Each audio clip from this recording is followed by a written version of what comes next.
Hello everyone and welcome to the Creative Nowhere Land podcast.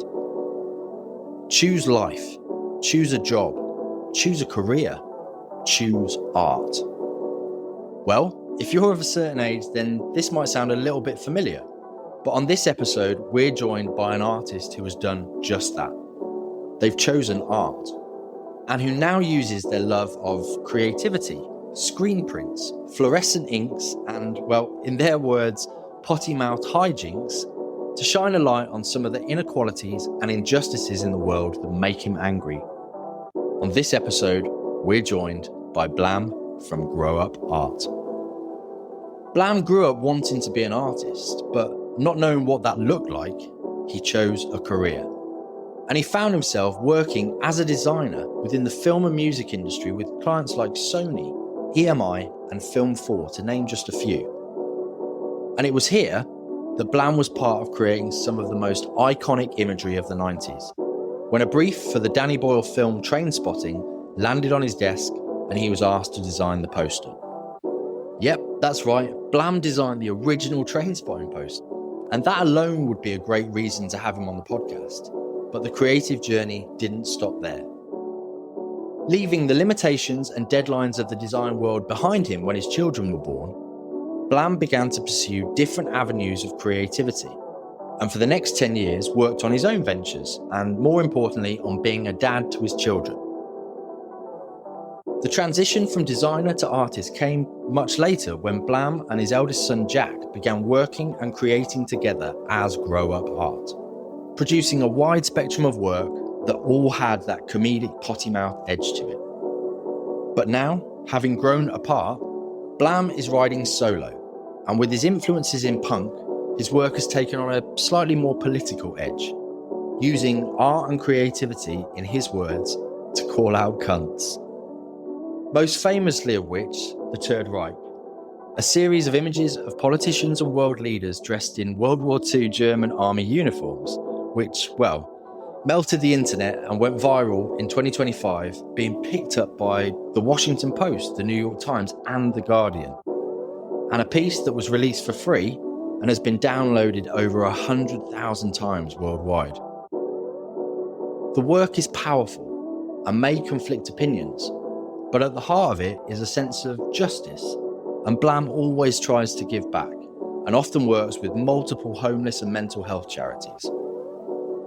We discuss the whole journey and so much more. We talk about everything from making the work that makes people spit their drinks out, the broken filters, democratic art, and Blam's latest project with Atom Gallery, Trainspotters, the exhibition, where we go full circle and which celebrates the 30th anniversary of Trainspotting. Revisited and reimagined by 30 artists, and where a percentage of the profits will go towards the big issue. Look, there's so much inspiring stuff in this one, so be sure to check out the links to Blam's work while you're listening to the podcast, of course. But for now, let's get into it.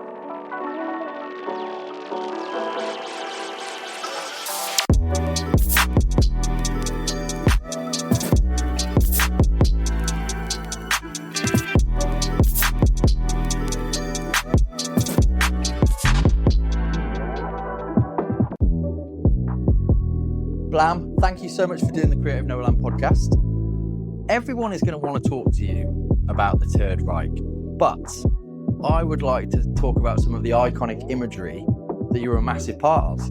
Can we talk Trainspotting? Yes.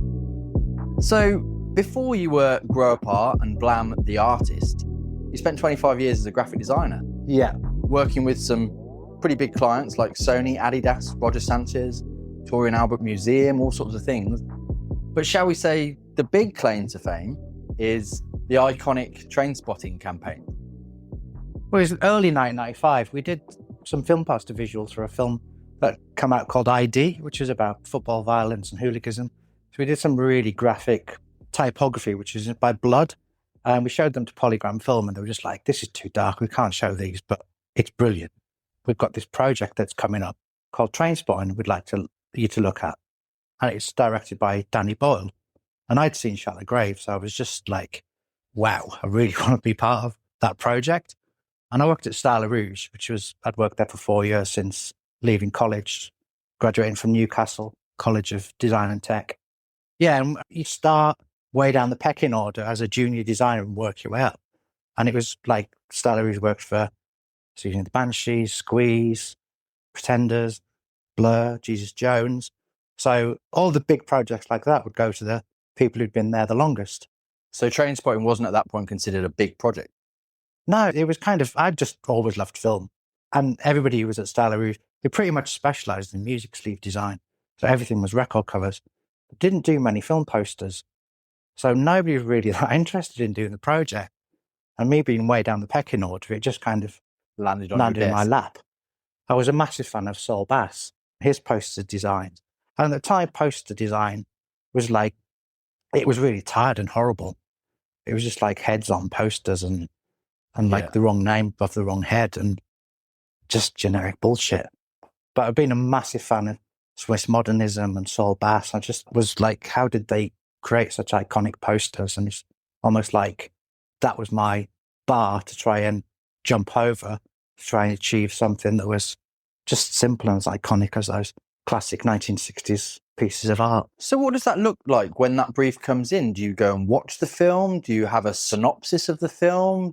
Where do you start? The film wasn't made. So when you design a film poster, the film company usually go to design company and go, we've got these stills that we shot during production.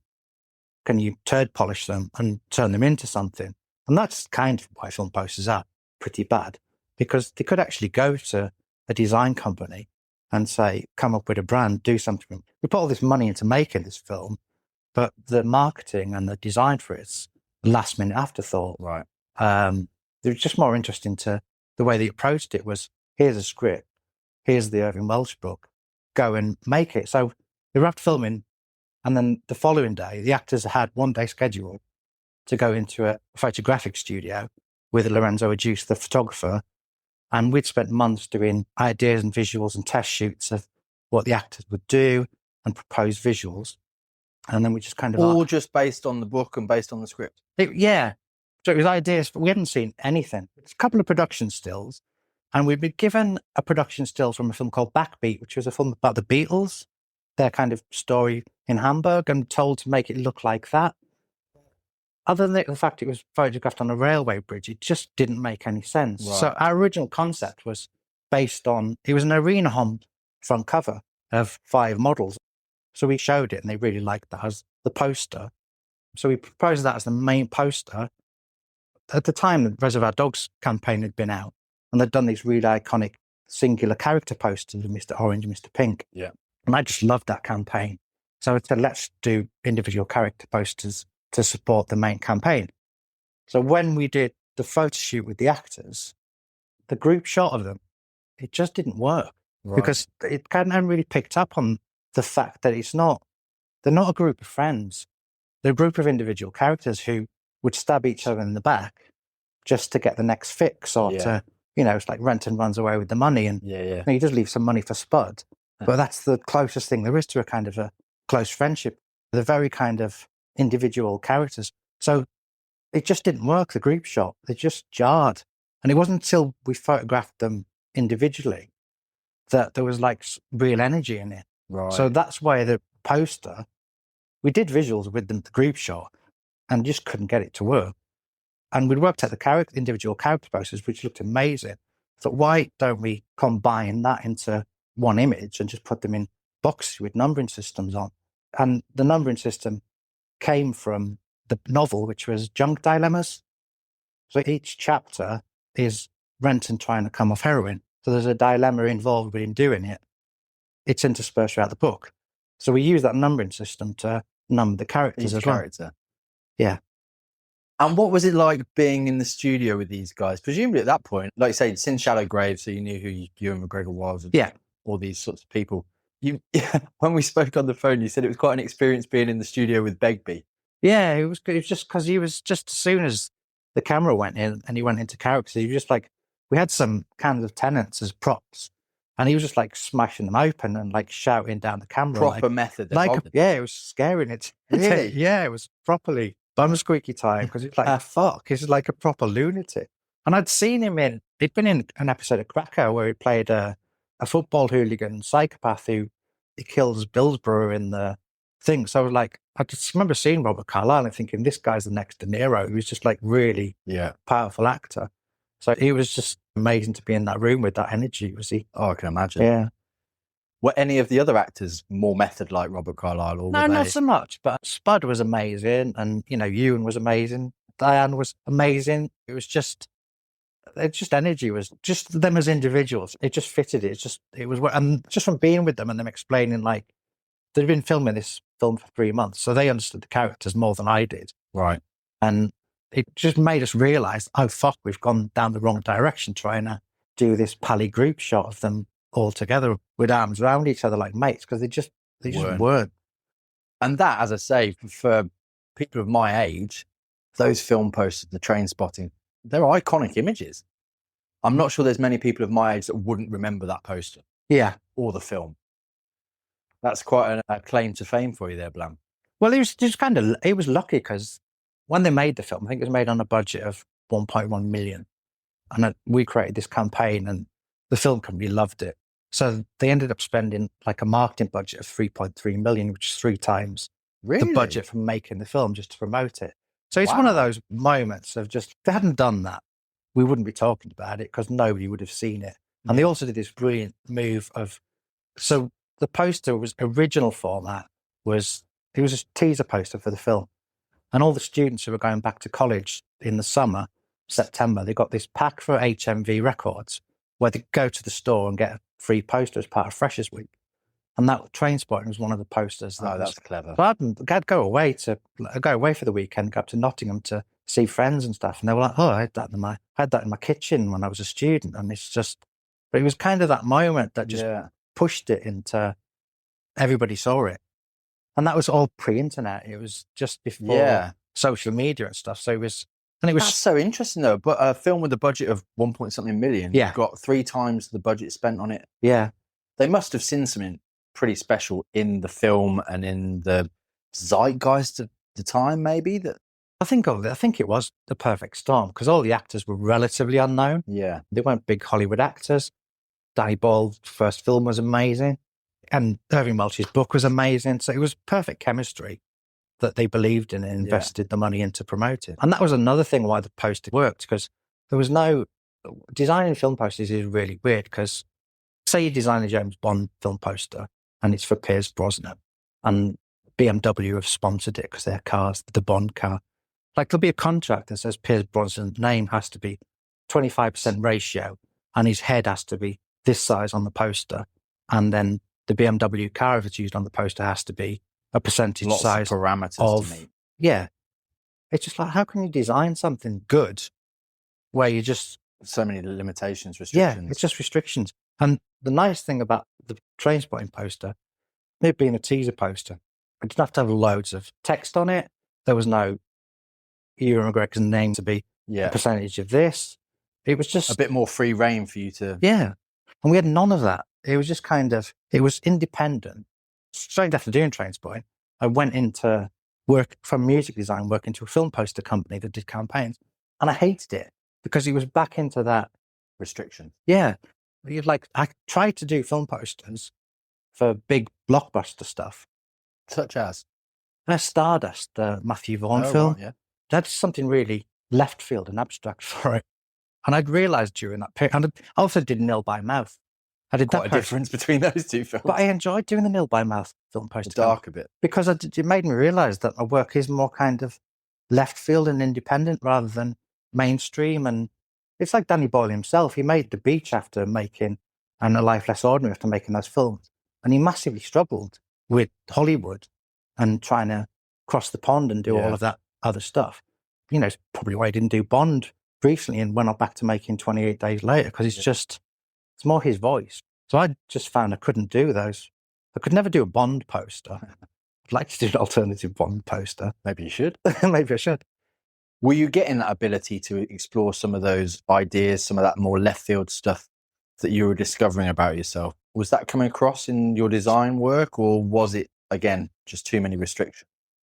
I don't know. I think it was just with Trainspotting. It was just the perfect storm. It was just, I'd spent 4 years as a junior designer working, and it was just by the time I'd done Trainspotting and done it, people were still questioning me what it was I was doing. And I just felt like I need to go away and work on my own now because I feel like I've outgrown where I am. It's just, I'd made this giant leap forward.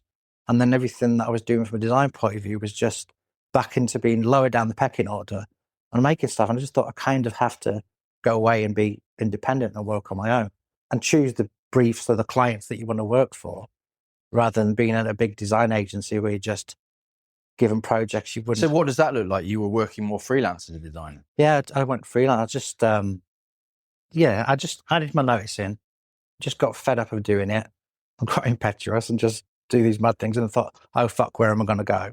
And had 7 nights of restless sleep, just going, shit, what have I done? And then I went for an interview at the film marketing company, Crave Partnership.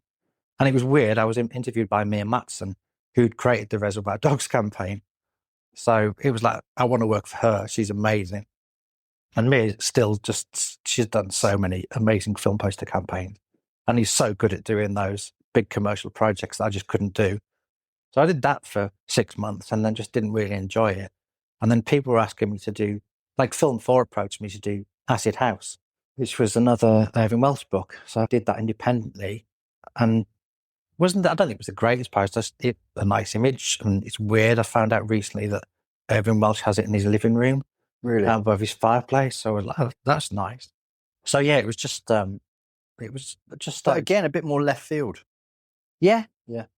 Okay, away from the film stuff, can we talk a little bit about the rest of your graphic design career, as it were, before we move on to the changes that came a bit later down the line?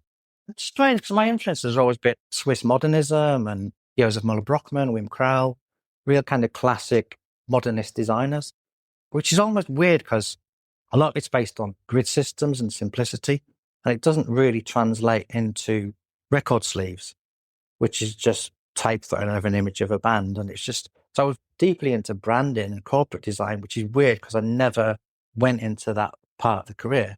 It's like when I designed Trainspotting, I saw it as a brand that could evolve over the series. I don't understand why film directors don't have a branding technique they use continuously as part of their voice. It's like when they did Trainspotting 2, they could have just photographed the actors in exactly the same white background, simplicity, just 30 years older, and just done the poster again in exactly the same format, typeface, colorway, just had 30 years older photographs of them. They didn't. It's just like it wasn't broken. It didn't need fixing. Yeah. So it was just, so it's always been, my push has always been in an opposite direction from doing record sleeves. It was just, I don't know. I was just wondering about some of the other work away from Trainspotting that you were doing in your freelance career and those sorts of things, just to give that sort of almost backstory that you've earned your salt as a graphic designer. Yeah. And life circumstances change and stuff happens and you want to move forward and do something different. Yeah, well, it's weird. It's like, since becoming an artist, there's an artist called Rugman. We met him at an art fair and he said this great quote of, don't look behind you, you're not going that way, which I just loved. I just loved that message. And since becoming an artist and not wanting to do graphic design anymore, I really loved that kind of message of just, so it's weird. So me asking you to go backwards is a bit of pain in the arse. Yeah, it is. Sorry, mate. No, it is. It's quite triggering. But like I went to a meeting recently about, they're doing a retrospective of the 90s next year, which we've agreed to do. But I came away after the meeting just going, it felt weird to just look back on stuff I'd done 30 years ago based on the stuff I made this year. It just felt like, why am I talking about stuff I just want to move forward now and not look back at. I understand that, but presumably you must be quite proud of some of that work. Massively. I'd say that's iconic imagery. Yeah. Yeah, but it's just weird as an artist. It's just, you've made it. If you become obsessed too much about what you've just made, it paralyzes you from making the next thing. Mm. So it's just like, you have to just, it's something with my brain, just like, people go, what have you just worked on? It's just, my brain doesn't really process that. It's just, I'm working on this now. It's just driving it forward, and you can only focus on that. My brain just forgets Well, I apologise for asking you all these questions about the past, mate. But Yeah. okay, so how do we move from what was the life circumstances, shall we say, that took you from being a designer to, should we just say at the moment, not being a designer? Yeah. Because you weren't an artist at that point necessarily. No, I didn't go from being a designer to be an artist. So the transition point was, well, my first son, Jack, being born, which was 2003. My wife worked for Disney.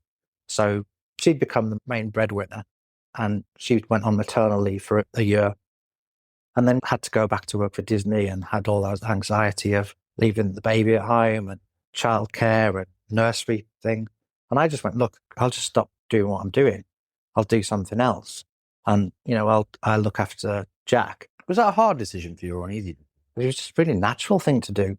And it was, as he grew up as well, it became really weird because it's like reverse feminism. It's just like you go, oh, the mum's picking up the kids from school today. It was just like, it's not just the mums who pick their kids up. It's just like this stereotypical mainstream pigeonholing of it's a woman's job to do that. It's a man's job to do this. It's just it's modern day world. It's just like things aren't like this anymore. But again, you're pushing against the system. I'm like one of the mums at the gate. But it was just, I can just embrace the fact that it's a man's job as much as it is a woman's job to bring your kids raising up. children. Yeah. Partnership. During that period, so Jack did still go to nursery and childcare, but I just couldn't manage deadlines and clients. And like in the old days, we used to do work for Jamiroquai. So we'd do 20 adverts that we had to deliver that week. You just can't take on a burden like that when you're going to let the client down and just go, I've got to look after my child. So I had to do something different. So I set up a shop called Blanco, which was working with other graphic designers that I knew and other graphic designers whose work I admired and reprinting classic posters as editions and selling them. So I worked with Wim Crowell, who was an absolute design legend. And he one of your heroes, right? Well, yeah, one of my heroes, completely. And he went through a period of being relatively unknown as a designer. But he designed matrix typefaces, pixelated typefaces for Olivetti, before people were using computer screens. So it was like, we always used to joke that he was like a man of the future who traveled forward in time to steal this technology and go back and invent these pioneering things that didn't exist. And then he'd been made famous by the fact that Pete Saville designed a record sleeve with Joy Division. Atmosphere, he used one of Crowell's typefaces that he designed. So he had this resurgence again as a designer. And because we printed the poster, somebody loaned us an original Von Gervers poster, which was a poster we designed for the Stedelijk Museum in 1968. And we had it scanned and we touched it and we had all the pen skips of his original. We could have drawn it in Illustrator in a couple of hours, but instead I spent 80 hours retouching it to keep all of the imperfections of how we'd drawn the poster. Brilliant. And then we flew over to Amsterdam to meet him at his house and he signed the prints. And so does that work? Does he presumably have to give you the rights to use that? Yeah. And it took us 2 years to do it because we had to find the original poster. We had to reproduce it. We had to contact the Stedelijks to see if they could remember what paper it was printed in. So it was just, and the original poster was trading hands for £2,000. So really? It was really hard to therefore find an original to do the reproduction from. So that took a while.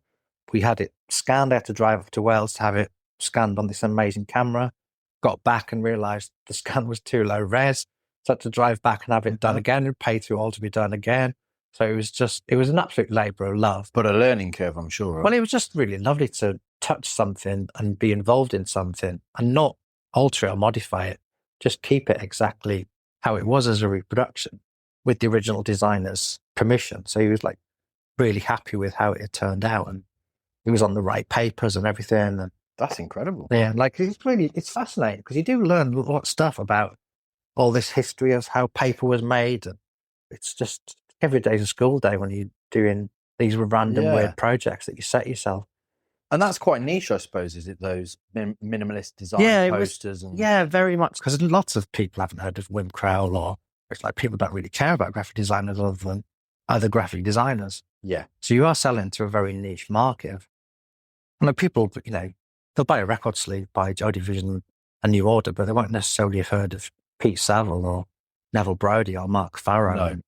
But interesting for you to take that skill set and that passion that you've got for design. So when did you start Blanca? So I started Blanca, I think it was between 2003 and 2005. One of the first things you did when you were looking after Jack, then presumably. Yeah, because it just fitted in with my experience and design knowledge. And your lifestyle at that point, presumably. It was Yeah. more on your terms rather Yeah. than the deadlines that you say. You could go into the office and push projects when the baby was asleep or your wife was home, and so you didn't have to be 9 to 5 in the office. You could work around it. But it wasn't only Blanca. You started a second online store as well. Yeah, so Blanca was, it's just funny. This is all pre-digital print and print on demand stuff that's now. It's And just, also, I guess we should say it's pre-social media as well, right? To get it out there and promote it. yeah, it was all like, other than email and mailing list, there wasn't a lot of social media. So we did a retrospective. We did a show called One, an exhibition in Mono to celebrate our first year of Blanca. And we printed all the posters and everybody was given one word. And they had to print a black and white poster. So we decided rather than doing it in one gallery, we worked with London Design Festival and we put it in 28 locations around London. So people who were coming down to the Design Festival and going to all these events could go to Habitat or Heels or wherever, all these design stores. That was our first year of Blanca. It cost us quite a lot of money to print all the posters, and some of them sold out, and some of them we sold 2 or 3, and I've still got them on my shelves in my office. So it was 2007. My friend was working on a documentary about Helvetica, and he told us he was working on it. It was like, oh, it's the 50th anniversary of Helvetica coming up. So we decided to ask 50 designers to make 50 posters celebrating Helvetica. Yeah. So everybody was given a year from 1957 to 2007. And they had to do something, an event from that year for their piece. Everybody wanted to do 1969 because it was a moon landing. But anyhow, we realized that it was going to be so expensive to print editions of all these posters that we'd make it print on demand. So we went to Epsom. We tried to get sponsorship. We couldn't get them to give us a printer. They gave us discounts. So we bought a digital printer. It was like, and it didn't work with the Blanca for that because they were limited editions. So I decided to call it print process, whereas you'd order the print and we'd process the order and fulfill the order. There'd be no waste. There'd be no posters on shelves. 25 years later, we would just drop ship them. Yeah. This is before like drop shipping. Yeah. You're ahead of your time. Happened. Yeah. It's weird as well because like I closed them down a few years ago and I don't run them anymore. And they were good little businesses. And you told me that you didn't get into design to fulfill orders and do all shipment and stuff like that. So it felt like a bit of a Groundhog Day after. Well, so how long were you doing it? 10 years, yeah. And by this time, Jack had grown up. So he's now at school and, I've got another son and Harry. They've grown up and they're out at school during the day. So you get a bit more time back and you do other things. But it had just it filled a niche, a time period where I couldn't really do anything very creative. Although it was kind of working with creatives, it was still fun. It was just printing stuff out every day and put it in a poster tube and print out an address label and ship. It was like, I thought I didn't go to college to do this. This is just Groundhog Day. There was one year we worked with the V&A on the Bowie Years exhibition. They approached us about print we had on the website and they were super lovely. And it was just like, I love Bowie. So I don't just want to do a print that we've already done. Is there any chance I can go away and curate some content for the show? And they were like, it's difficult. You can if you want to, but the Bowie estate don't want new work done. So if you want to take the risk of developing stuff, we can show it to them, but it won't necessarily get approved. You might be wasting your own time. And I was like, okay, I'm happy to do that because I've got some ideas that I think would really work. So I approached a couple of other people we'd worked with, other designers, through the Blanca and the Print Process Network. We curated a load of ideas which we showed to the V&A, and all 4 of the ideas, which they said would never get through because they were new work, all went ahead. Really? Yeah. So Gregory Gilbert Lodge did a beautiful print. It was called Thin White Duke of Bowie from the low period of his life. We did work with Simon Cryer, Mike Joyce, who did a series of Swiss posters from the Spiders of Mars from tour. And then I asked 100 designers to typeset the word Bowie in a font of their choosing or create a typeface, just 5 letters, and send it to us. And the idea was that Bowie was he constantly evolved his style and changed his style. So the print was called The Changing Faces of Bowie, as in typefaces. Brilliant. And 100 designers sent us a typeset. We did a print of all of the designers' work for like the V&A. That's cool. Showing, that was 2012, I think. Okay. Yeah. So that was giving you a taste a bit more of getting back into the creative again. And again, a bit more curating. Yeah. That's interesting. Yeah, it's weird as well because it's almost like I work with galleries now. So I got experience of running my own gallery and curating my own gallery and paying artists and working with them. So it was just a really good experience. But I just wanted to get back to creating again. So I kind of started to, Jack was 14, 15. And I had gone back to doing little bits of design, not much. And the design was really infuriating me. I wasn't enjoying the process anymore. And bits I was, and then I'd do the occasional bits and it'd be really rewarding. And then everything else would become a trudge of, it was just depressing to work on these projects where the clients would constantly question you and send stuff off to market research. And it's just similar to those too many limitations again, like you were trapped in before. Yes. Anyhow. That's frustrating though, isn't it? When you're asked to compromise on your ideas, presumably. Yeah, it can be, because it's like going back to the Trainspotting thing was when we started doing it, we showed proposals. I remember I was like, why have we done so many proposals as a design company? We're not just narrow this down, it's the best ones. It was like throwing shit at a wall and hoping somebody would stick. So when we did the final presentation with the poster, I walked into the meeting with one visual, which I'd never done before. Just showed them one thing. I'd made loads of versions, but there was only one version that worked. So I was like, why show all the shit versions? Just show them the best thing. And the meeting just went really well. It was just like, it's like, why do you employ a graphic designer who's got skill to answer your problems and is trained and all these things? And then if you want 50 options. Yeah. And it's just death by 1,000 cuts. So you definitely sound like you were frustrated with the whole thing. Oh, yeah, massively. So what was the catalyst to propel you to become, shall we say, the artist that you are now?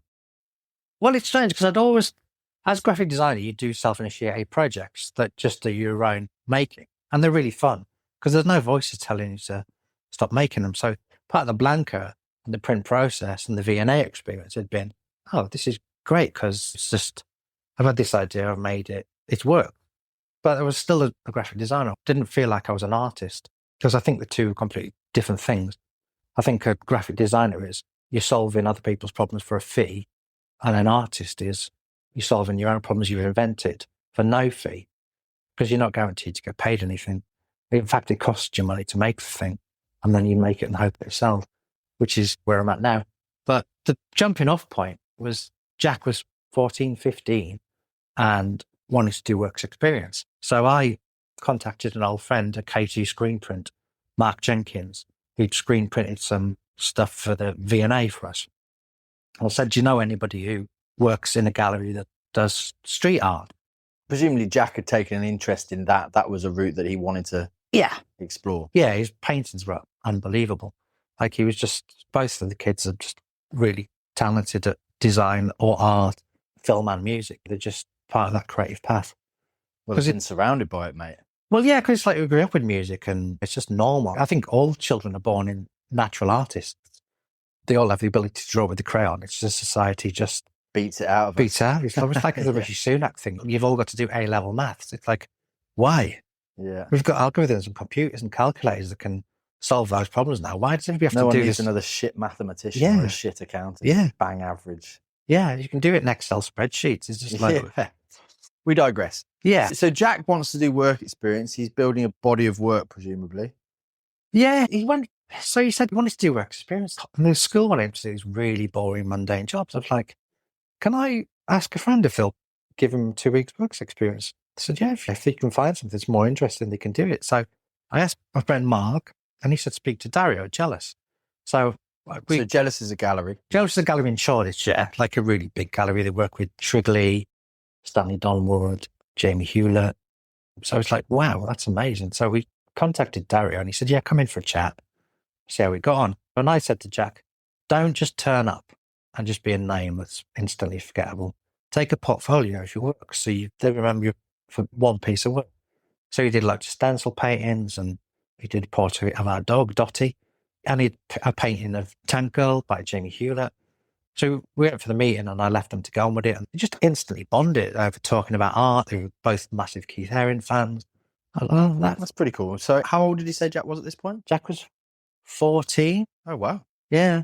And quite mature to be able to put himself in those situations and just connect on. Yeah. Jack's always struggled to fit in. So he's always been like, the school he went to was a square peg in a round hole. Mm. And he was always told to grow up, which is where the origins of grow up came from.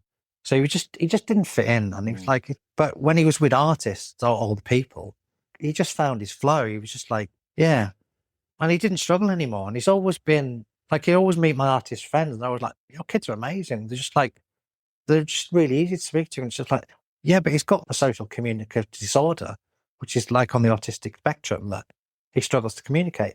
But completely, the switch just turns off when he's with other artists. He just flows. So anyhow, That's the creativity though, right? Is he finding something in the creativity that helps him release, to vent, to process maybe, that perhaps you can't do around other similar 14, 15-year-olds? It's like everything, isn't it? It's like society is, you just constantly trying to fit into the beigeness of society. And it's just like, you want to be a rainbow sparkly unicorn that poops out glitter as an artist. And it's like, society doesn't necessarily want you to do that. But when you meet up with artists, there's loads of sparkly rainbow unicorns running around in the field pooping out glitter. So it's just, okay, this is like the best place imaginable when you do art fairs and you work alongside them. So you find you fit. So you're just like, this is where I want to go. So Jack's meeting all these artists through Jealous Gallery, and then, am I right in thinking you got invited to do one of the pop-ups? Yeah, so we went to see them in the summer, and then Dario just very kindly said, we're doing our car boot fair in December. Would you like to make some of the... He said, we can't do anything with the Jamie Hewlett things because they're his artwork, because I love them, but you've bitten somebody's style. But I really love the dog paintings, and he'd done some trainer painting. He said, would you like to exhibit with us for that? This is like a 14-year-old kid who's been given his contract. So I was like, but Jack was also struggling with depression. So I was helping him to do some of the craft of this is how you cut stencil and this is how it works. I'm absolutely loving it. And through helping Jack get into the art, you were getting your creative buzz back as well. Is that right? Yeah. So when I was a kid of Jack's age, I wanted to be an artist. I didn't know what a fucking graphic designer was. My cousin was into embroidering patches of AC/DC and heavy metal on the back of his jacket. And he came to use this phrase called commercial artist, which I didn't know what it meant, but it sounded cool and sexy. And I was like, I want to be a commercial artist, because it's like, you're an artist and you get paid. And it was the 1970s term for graphic designer. Right. It's like when they took the word artist out of the word graphic design, the industry lost a bit of respect, because you weren't a creative, you were just like kind of a technical. It was a trade on. Yeah. So it was, and it taking art out of the thing, it's a weird one. So I went off to college wanting to be an artist. And then in my final 2 years, ended up going down the graphic design route. I grew up drawing comics 2000 AD. I wouldn't be an artist without 2000 AD and Spider-Man, because I just constantly copy and draw and trying to work out to draw Judge Dredd or Rogue Trooper and all these amazing artists that inspired me. So I'd had this thing of like, it's like a weird, I'm like really frustrated with graphic design, and I'm really enjoying helping Jack out. And there'd be some projects where we'd take the project on, and then Jack's depression would kick in. I couldn't let because I'd managed deadlines for years, and we'd need to still carry on delivering. So you would take over the projects in those times? Yeah, always with Jack's permission, and he'd always be happy with stuff. Yeah. And as we got on and stuff, it just became harder and harder in later life. Because I was having these mad, crazy ideas, and Jack was like, I don't agree we should do that. I think. Were you a collective at this point? Because Grow Apart originally was you and Jack, wasn't it? Yes. Well, it's funny. We weren't Grow Apart. We were known as Blam when we started, and Jack came up with the name Grow Up, which is weird because Grow Up has an Instagram account had gone, so we had to put the word art on the end of it. Yeah. Which is it's a weird kind of karma thing that we no longer work together and we've grown apart, but we're called Grow Apart. So my son spotted the other day. I was like, oh, I've never noticed that before. The fact that we're now working separately. But anyhow, our two voices worked for a while, but we just started to conflict about, I want to go this way, and Jack wanted to do paintings. He does life drawing. He does a bit more fine art, should we say now, Jack? Yeah, more fine art, but he's also massively inspired by Basquiat, and he's worked with Dave Boyle. So he didn't get to do his work experience at Jealous because of COVID. And the following year, I said to Dave Buenaguidi, who we'd met through Jealous, Who, for anyone listening, is Real Hackney Dave. Real Hackney Dave, yes. He was this really lovely, but he doesn't run a mentorship program, and he'll probably hate me for talking about this, but he just helps so many artists. And so much so that you call him Uncle Dave, don't you? I call him Uncle Dave. And I called him Uncle Dave. And other artists go, why I call him Uncle Dave? Because he's just this lovely fatherly, like an older brother figure or a cousin who he'd just point you in the right direction when you're floundering, and it'd always be right as well, annoyingly so. I was like, oh shit, I really am gone down into a cul-de-sac and didn't realise it, and he's pulled you out of the cul-de-sac and re-pointed in the right direction. Helpful though, to have someone like it's amazing. His spirit is just like, to be that helpful. I don't know where he gets the energy from, because he's like prolific, and don't know how he finds the time to do it without just burning out. So yeah, I said to Dave, because of COVID, Jack didn't get to work in Jealous. So Dave said, Jake can come and work for me for 2 weeks. So he learned screen printing from working with Dave, and he hated it. He hated the repetitive nature. He didn't hate working for Dave. He hated the repetitive nature of just making the same print 100 times. So I don't want to make prints. 4 years later, I've just wanted to make one-off originals. He now implements screen printing into the paintings that he makes. And he uses my print table and shares my print studio. But we work separately. Because we were just a father and son. There's clashes that come with that, I imagine. Yeah, as well. We share a house space. And I've got a print studio and an office in my garden, which I've built myself with my cousin Dan, as studios to work from. So we do have the work-life balance is harder to separate when you work from home. Yes, it is at the bottom of the garden. You can get away from the thing, but it's not the same as having an office and closing the door at the end of the day. Yeah. So it was just, there'd be times where I'd come home and I'd been thinking my design all day, and then Jack had asked me about a project he's working on at 10 o'clock, and I'm trying to detune my head and watch television. I'm just like, I need to switch off and not think about this now. And it had just become... It's hard as a creative, though, because you never really switch off, do you? Well, it's weird as well, because it's like you're solving your own problems. And you find that you're both pointing in different directions. So it's hard to tune into a message that can become fractured. So before the message gets fractured and you both want to go off and do different things, what sort of work are you creating together? Oh, God, I can't remember now. Because I'm going to draw to some of my favourite stuff is the nice cock, nice pussy, funny, the comedy stuff. Yeah, well, we'd always done stuff that... What was the tagline that you used to get? We come as a pair, but we also come alone. Yeah, so that was hilarious. We've been invited by Dave. Dave was working out of a gallery space. And the person who was curating the gallery space did this show called Kink, which is about fetishism and BDSM and all those dark subjects. So my kind of silly brain, which is very sarcastic and it's seaside humour, isn't it? It's vaudeville. Yeah, potty mouth comedy, I think, is how we pitched ourselves in the early days. We came up with nice cock, nice pussy with an image of a chicken and a cat with just big type smashed over the top of it. And it was called We Come as a Pair, but we also come separately, which is another layer to the joke or the pun. So we proposed it for the show, and the gallery owner just went, this is beige, can you not come up with something better? And I was just like instantly triggered, just like, this isn't graphic design. You're not paying me to make this. You've asked me to make an idea and I've made this idea. Why the fuck did you get a say in what I want to... Just put it in a frame and hang it. And if it sells and if it doesn't sell, then we've made a flop or we've made a hit. Or we made an image of Boris Johnson dressed up as a policeman in stilettos, fishnet tights and a truncheon, which was a massive dildo, which took me about 80 hours to make. But it was just... It wasn't... As a piece of craft, I learned a lot from making it because it was like my version of Judge Dredd. It was like the way I would have had to. I can draw, but I can't draw like Brian Bolland or Jamie Hewlett or Dave Gibbons. I just don't have that ability to draw comic book characters. So I'd manipulate it through photographs and composite, and it took me 80 hours to do. It was weird. It was this comedy perverted version of Judge Dredd with a dildo truncheon. That was actually Boris Johnson. But it was like, after I made it, I was like, Jack, are we going to release this? And he was like, I like it. I was like, I hate it. And it's because the nice cock, nice pussy was a better idea. So anyhow, I thought, oh, fucking, you spent ages making it now. We printed it and released it. But when you asked to do a project, you come up with multiple ideas. So it was the first idea I had. And it was just like, the show was called Kink. So I'd asked myself the question, what's your kink? And at the time, the Conservatives had been in government for ages and were really fucking annoying me. And Rishi Sunak was in power. So I thought, what's Rishi Sunak's kink? And they'd just done this deal with the nurses where the nurses had gone on strike. So it was named Rishi Sunak with typo of it. It says, what's your kink? And his kink was, I'd love to shit on nurses.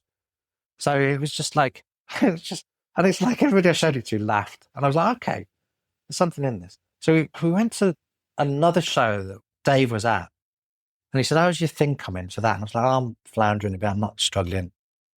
We've made this, but I'm not sure about it. I showed it to him and he just spat his drink out. He went, that's fucking brilliant. You should make that. And I was like, yeah, but by the time we've bought the paper and the ink and printed though, it's like you've got with politics and you're making stuff up. You've got to make it instantly and smash it out there the day it happens because it dies instantly. What's the old adage? It's tomorrow's chip paper. Exactly. Usually. So I said to Dave, yeah, but we'll buy the ink, we'll buy the paper, I'll print them and you'll make a fucking agreement with the nurses. And that joke isn't funny anymore, to quote Morrison. So he said, no, you can't think like that. You just got to make it. You just got to make it and not think about Wise Uncle Dave again. Well, yeah, it's just wise Uncle Dave. And it is. It's the curse of a project is overthinking it. Like the joke itself was just, it was like a brain fart that popped into my head and got it down on paper and it just made people laugh. And it was like, okay, it works. And then we overanalyzed it, didn't do it, and made something else. But then we went to the launch of the show and I decided that I'd make stickers to just give away to the artists and they were called Kinky Slaps. So I'd made loads of images of all the Tory politicians back. So by the time that we were making them, Rishi Sunak had decided to sue the nurses for going on strike.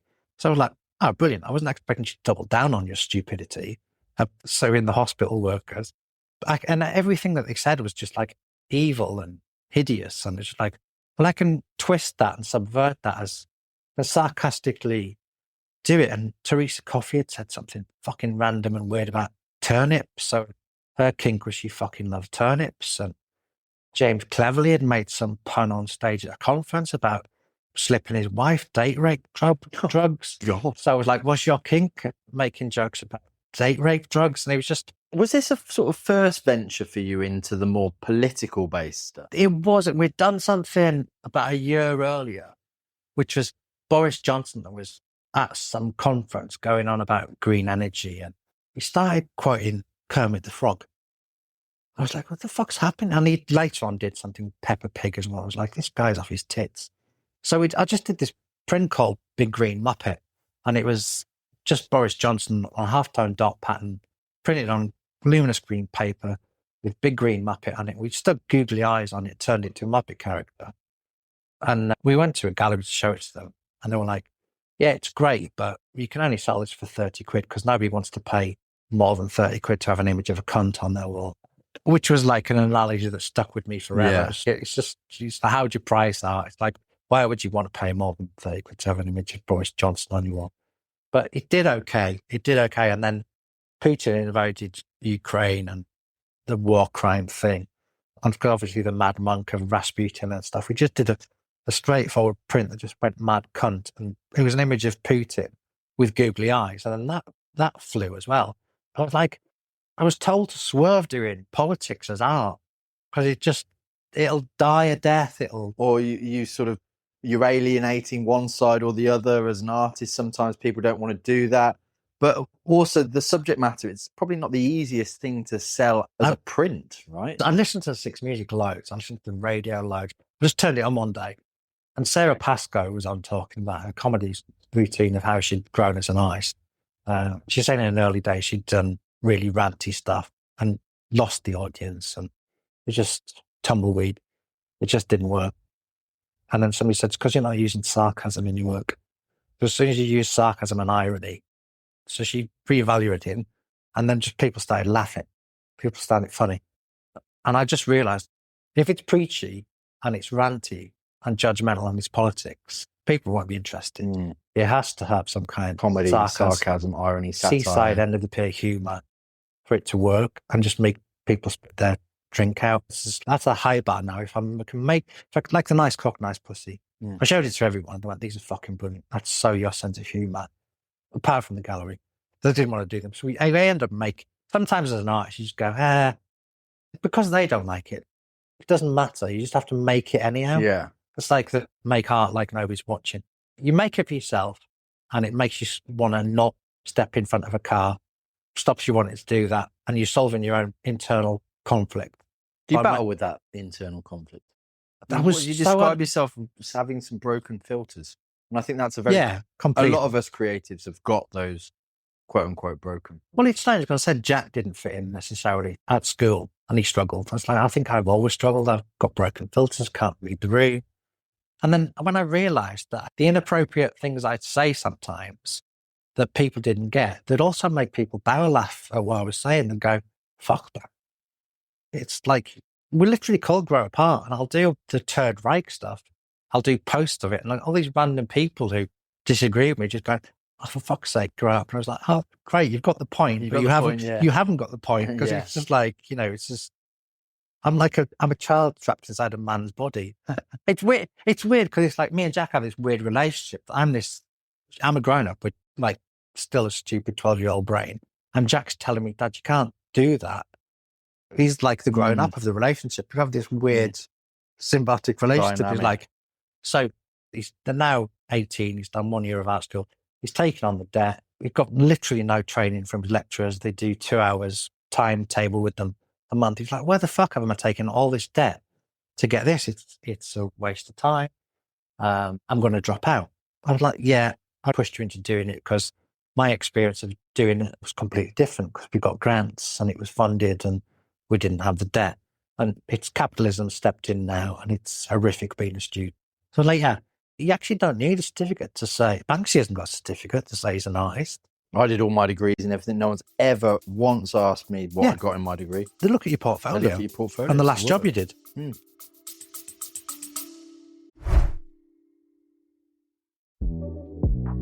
Hey, sorry for interrupting. This is just a quick reminder that if you're enjoying this episode, there are a couple of really easy ways that you can support the podcast.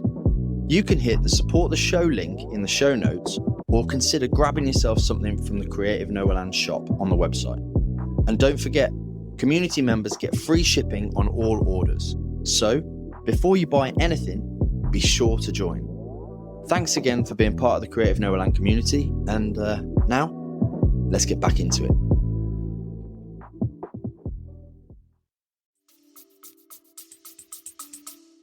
So I was like, yeah, okay. So he said, I'm going to go traveling for a year. So he worked in the garden nursery to save. He did 6 months hard graft to save up the money to. Are you still producing work together at the same time? No, so he said, can you buy me out? It's ran its course and it had, can you buy me out? So I said, yeah. And he asked for such a low figure. I just went, yeah, here's the money. Could he have got away with more? He could have got away with more, but what we did was the money that he didn't ask for, we built a print studio with it. That you can both use. We can both share. Amazing. Yeah, so I need to have a conversation that he owns out of that. Yeah, see, he went off traveling. And just before he went, I'd noticed that, like, Elon Musk was irritating me. We did a print for Dario at Chalice called Capitalism Creates Cunts. And Dario had said to us, you do realise that you can't make a print that says this and then take a fee from it because you're part of capitalism.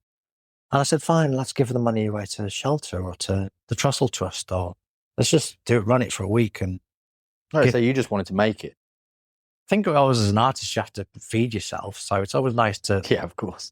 I just don't want to be a hypocrite. So Darius said, you're a hypocrite by doing it. I was like, okay, give the money away then. So we did that. Can I just ask, there's a moment where you did some other bits that weren't prints, and we spoke about it, and you called it your sort of democratic art.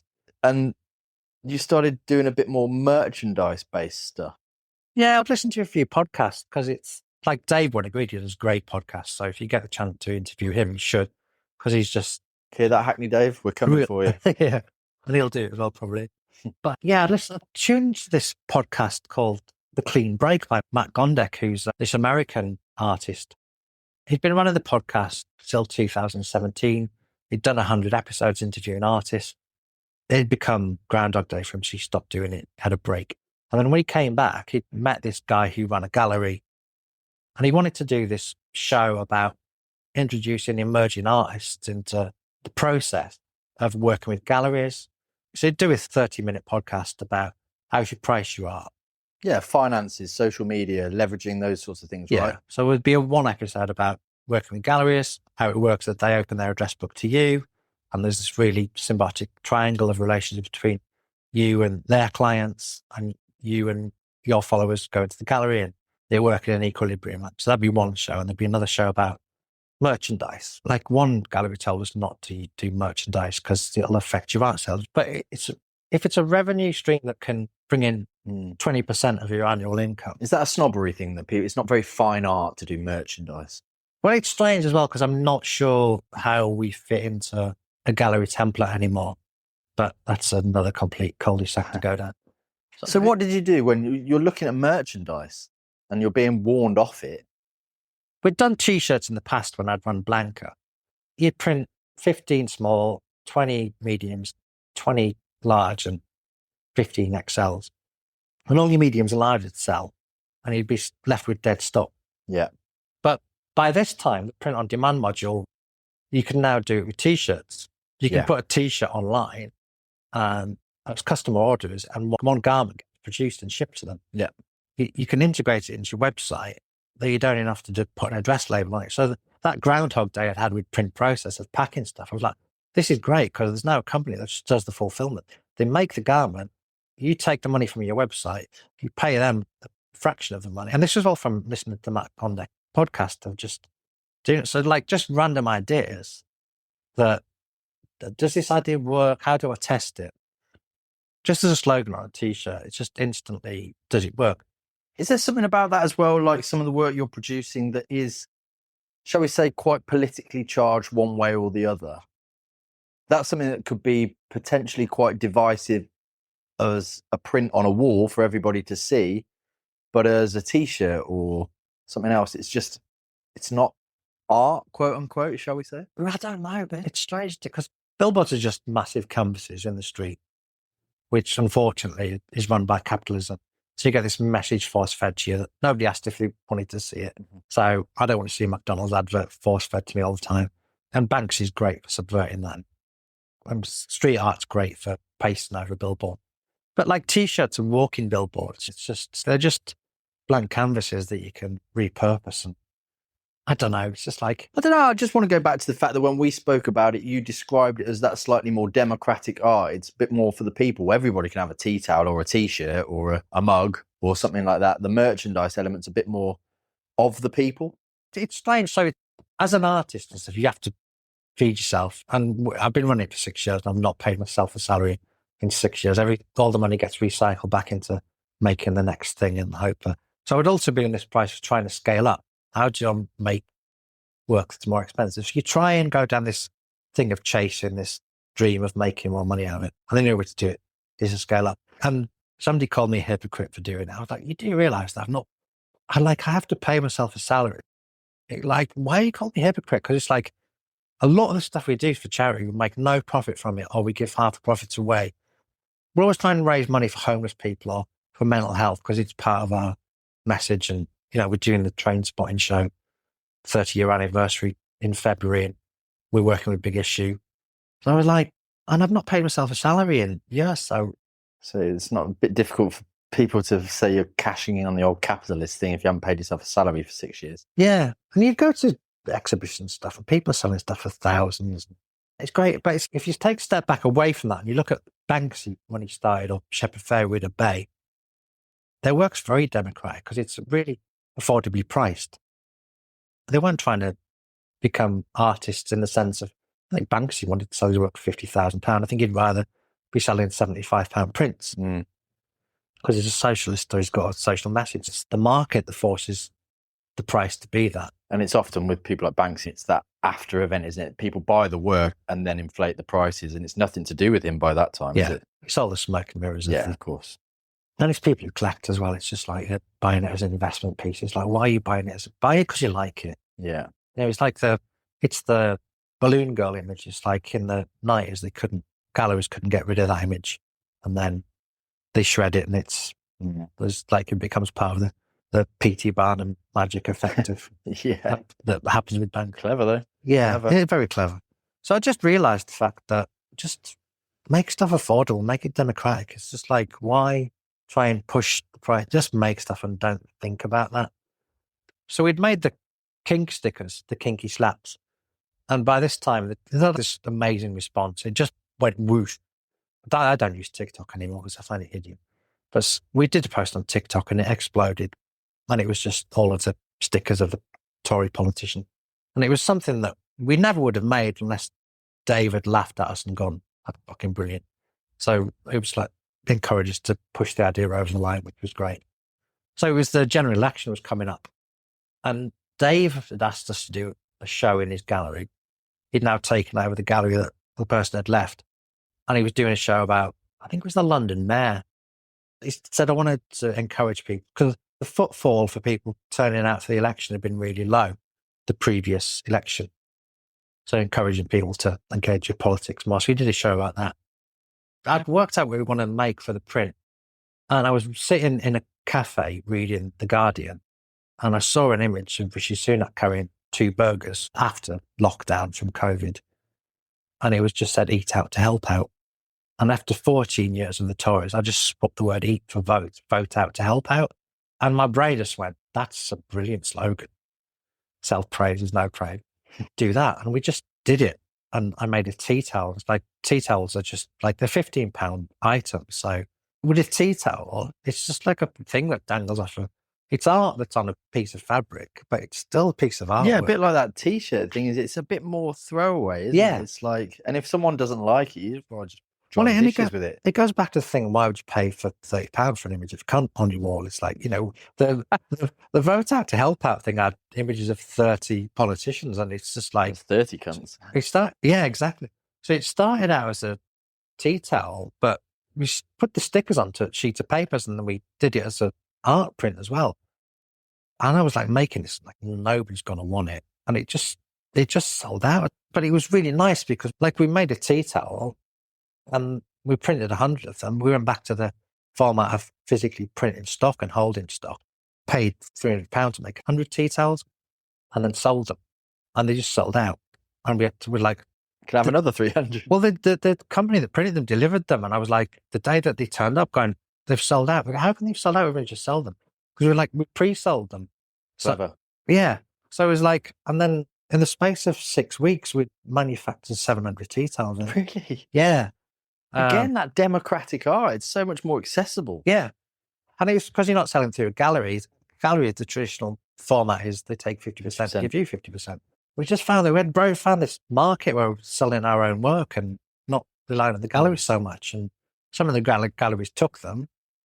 And the political edge is starting to come through. You're finding a sort of almost niche of some sort, aren't you? You've described it as using your art to call out cunts. So yeah. There's no filter. If you're a cunt, you're fair game, essentially. Well, it's like you're always trying to find your art or the voice or motivates you, what makes you authentic on thing. And I've always had this thing where I'll get involved in these really stupid arguments with people who are way bigger than me because they're bullies. And I've always I think, what the fuck am I doing? I'm going to get my head punched off my shoulders by this person who's been a bully. Sense of justice, though, maybe. But in the sense of, if you believe it, you want to get that sense of justice for yourself, essentially, or your voice across, like you say. Yeah. I did actually interrupt you. Sorry, you were going to tell me about when Jack was traveling and then Elon Musk was annoying you. Yeah, sorry. Because that's quite a pivotal part, isn't it, of where we're going. Yeah, Musk had rebranded from Twitter to X, which is just this ludicrous move. And I was just looking at the logo thinking, if you put 4 arms on that X, it's a swastika. So I'd spent about a week just fiddling around with it as a piece of graphic design, as a logo and a symbol. And it was hideous to work on because it's really triggering looking at that kind of language and stuff. So I'd made it. I was like, wow, but that's just so toxic. And I showed it to Jack and he went, that's a genius observation, but you do realize you can't do anything with it. And I said, yeah, completely. We're on the same page for once. Yeah. Well, it's I was like, you can't putting out a swastika is you can't in any format, whether you're trying to be ironic, satirical, comedic, sarcastic, whatever. Yeah, it just said you can't post it on your grid. I was like 100%. I reached that conclusion myself, and then off he went to travel around Thailand, which he'd saved up for and done all this stuff. And then we turned the news off one day, and Elon Musk had done the Nazi salute, But Trump didn't say anything about it. And it's just like, it's just that thing. If there are 10 people sitting down at a table and a Nazi sits down with them and nobody leaves, there are 11 Nazis at that table. So it was just, they're all guilty by association because they don't call it out. So I'd done the logo, and Jack just texted from Thailand saying, Dad, make the post. And I was just like, when life gives you Elons, it's just fascist, you just have to do something about it. So we just posted, and we retouched Elon making the Nazi salute in front of the logo so it made sense. Didn't look like we were right-wing pro-fascist nutters. And again, it took off. And then did that contribute to some of your social media and stuff? Well, it's funny, isn't it? You've had a few moments that have contributed to the big rise, right? Well, I think with the vote out to help out thing, we were very lucky because Phil Jupiter's cousin very kindly bought him a tea towel for his 62nd birthday. And I just woke up one morning and it said Phil Jupiter had followed you. I was like, what the fuck's happening? And then I would send me a photograph of him holding up the tea towel. So I just messaged him saying, what the fuck's happening? Can I use that photograph on my social media to promote the tea towels? And he went, it's too late. I've already posted it to my grid. So it's just, it was like awesome. And that day was the first time it properly skyrocketed. I was like social media just started to work. Yeah. We had like a massive spike in followers and contributed to a lot of sales that week. We did A0 posters. So we made posters. I got into fly posting. We'd been introduced to a friend who said, can you help us get these fly posters up so we can do a campaign during the election? So we worked with a guy called Savant, who's become like a really good friend and he's helped us with the Third Reich stuff. But he showed us how to paste that, do it. And then that blew up as well. It's like, you've started to paste up the kinky slaps as the A1 then? Yeah, we made an A0 version of it. So we'd done the slaps in the background and just smashed the word vote out to help out over the top. It's weird. I knew that year there was a general election coming in October. So I thought, you've got to be ready with political stuff. And we'd done the show with Dave the year earlier because of the London elections. So I thought, you've got to be ready to go on the bang of the B of the bang. As soon as the gun goes off, you've got to be ready. So they were printed and ready to go. I think I'd done the tea-towel graphic. I thought, do I make these or do I wait till October? So I randomly karma kicked in because I thought, fuck it, I'll just make them because I like them. They're funny. They make me laugh. So I paid for them to be printed and they were shipping back to me. And Sunak called the general election early, like that week. So I was like so ready to go.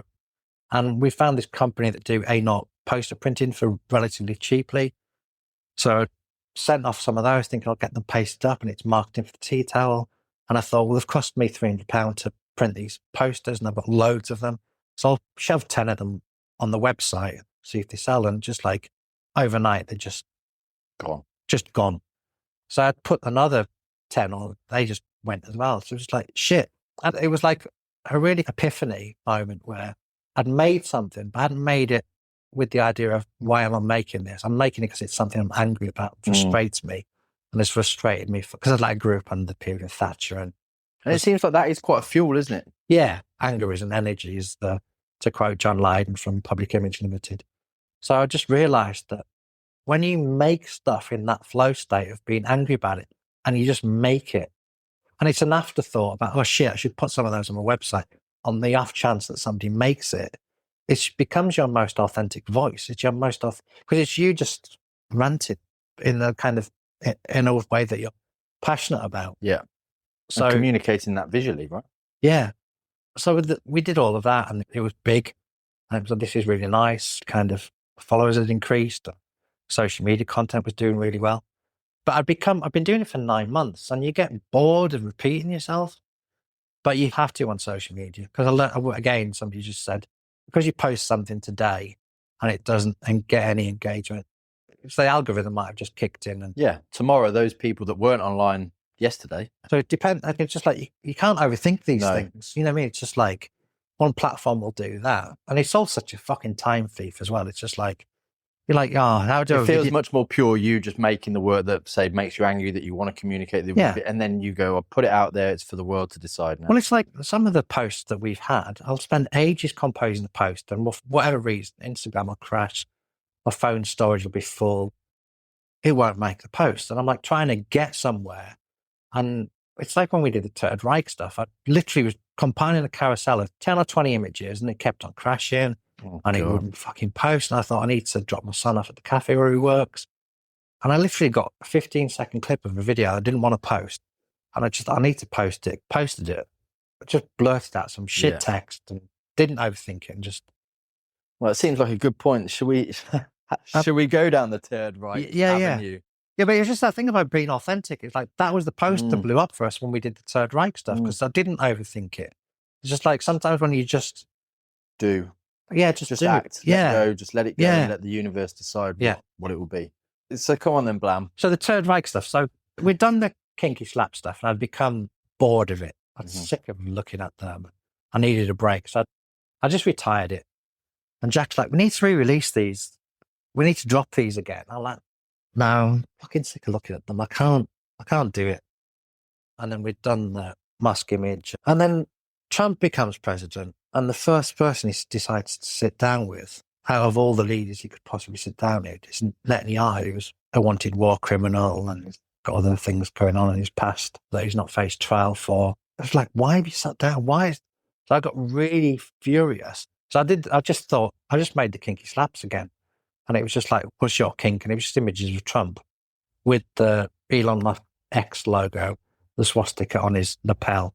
And his kink was Hitler sitting down with war criminals, genocide. It was just, and again, he just went whooshing. Was that an easy one for you to come up with? He was just there. The ideas for the sort of, because I remember you saying you came up with like sort of 50 odd ideas for Trump in quite a short space of time, right? Yeah, it had taken us a couple of months to do 40 Tories because there's like the drip feed of the slow stupidity that kept on saying about turnips and date rape drugs and, oh, there's another jam I can do. And so it's just, but like there were so many things about Trump, about the thing he said about windmills and paper exploding straws. I did about 48 in 2 hours because he says so many stupid things. It's low hanging fruit. So how did that go from the Trump version of kinky slaps to what eventually became? Well, he just went roosh again. And Jack, we need to release these. I want to sell them. I'm just bored of. Because you've got to make all the stickers and you've got to pack them all up and ship them all out. And it's just. Again, you've done that. Yeah. Fulfillment's all right if you're perhaps not doing the same product over and over again. It's strange. As an artist, I went through a period of like people saying, why aren't you shipping all of your stuff out? And because of the print process experience, I was just really happy to work with galleries and them to take on all the work. By this point, I'd had a 5-year break from it. I was like, yeah, but like when galleries do that, they also take half the profit. And like people saying, you're stupid for not selling it direct and just doing it direct. But because of my triggers with the Groundhog Day thing with doing it, I just needed a break from it. By this point, I had a break from it and I was enjoying doing it again. I was thinking, yeah, and sometimes you'd show the idea to a gallery and go, no, we're not interested. So you therefore got to make it yourself and ship it yourself.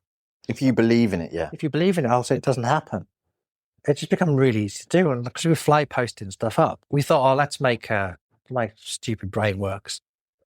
I'd made an image of Elon Musk in a SS officer's uniform with loads of insignia and thing. And it hadn't taken me very long to do it. It just came together really easily in Photoshop. And it just looked amazing and mildly funny without it saying anything. And I showed it to an old friend. I've been friends with him since I was 14. And he just said Muscolini. I was like, brilliant. So we released Muscolini and I printed them out, anal, and we pasted them up around Shoreditch, Brown Brick Lane. And it just stopped the street. Was it solely the Elon Musk one you did at that point? Yeah, it's on Princelet Street next to a really beautiful piece by Stick. And is this the one that still hasn't been pasted over? It's not been pasted around and people have put rouge on his lips and made him look funnier, but it's still there today.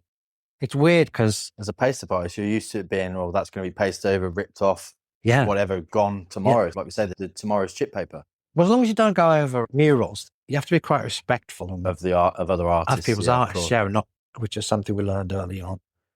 So the Elon paste up goes up, and like you say, it's sort of the response is just it like literally stopped the street and people coming up and thank you for making that. I'm like, really? Yeah. And then are you on the thing of, how can I expand this idea more? It's strange, isn't it? Because it's like when I listen to your podcast, there's a really beautiful moment as your interview with Carl Stimson. And he says, what's the point of making art if nobody sees it?